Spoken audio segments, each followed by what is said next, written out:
Okay, this section deals with a pretty neat reaction called the Baeyer-Villiger oxidation. And when you treat an aldehyde or a ketone with a peroxy acid, you can actually convert it into an ester. And the mechanism is shown down here. And I'm not going to quiz you on this mechanism, but it is kind of interesting. You take a look, it's the second oxygen, or the one that's closest to the hydrogen, that does a nucleophilic attack on your carbonyl of your aldehyde or ketone.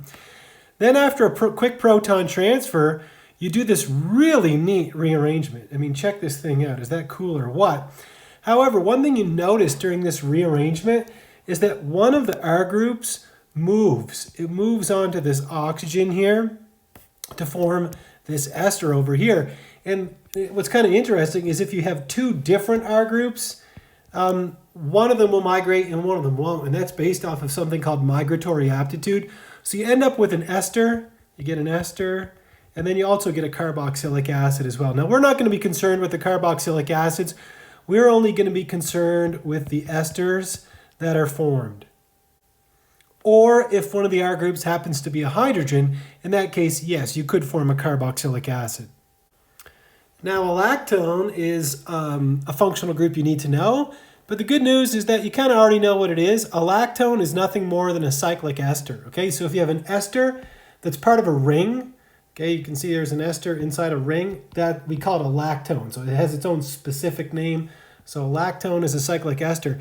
And here you can see that we're taking cyclopentanone, which is a ketone, and these two carbons are identical, right? They're just methylenes, okay? So it wouldn't matter which side you stuck the oxygen in on, but now you go from a 5-membered ring to a 6-membered ring, and you convert it from a ketone to an ester, and you go again from a ketone to what we actually call a lactone.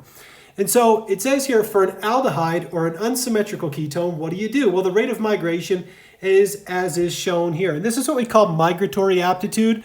So if you think about your aldehyde or ketone, if we have R1 and R2 like this, well, you can see that if one of them is a proton, it's going to migrate more than one that's tertiary. Secondary and phenyl are tied, primary, and then methyl. Methyl's the last one. So if you have a proton, it's always going to give you a carboxylic acid. So put another way is if you have an aldehyde, you'll always get a carboxylic acid.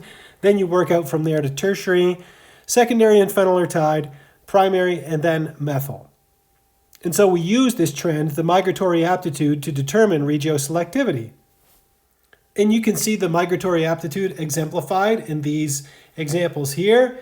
Here on this unsymmetrical carbon, we have a methyl group. And then if you look at this carbon, it's attached to 2 carbons. And so this would be secondary. And so secondary is going to take precedence over methyl. And so the oxygen is going to insert in here.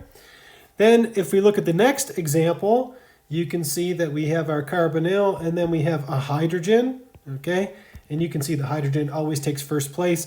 And then we have a phenyl over here, and you can see that phenyl is obviously below it.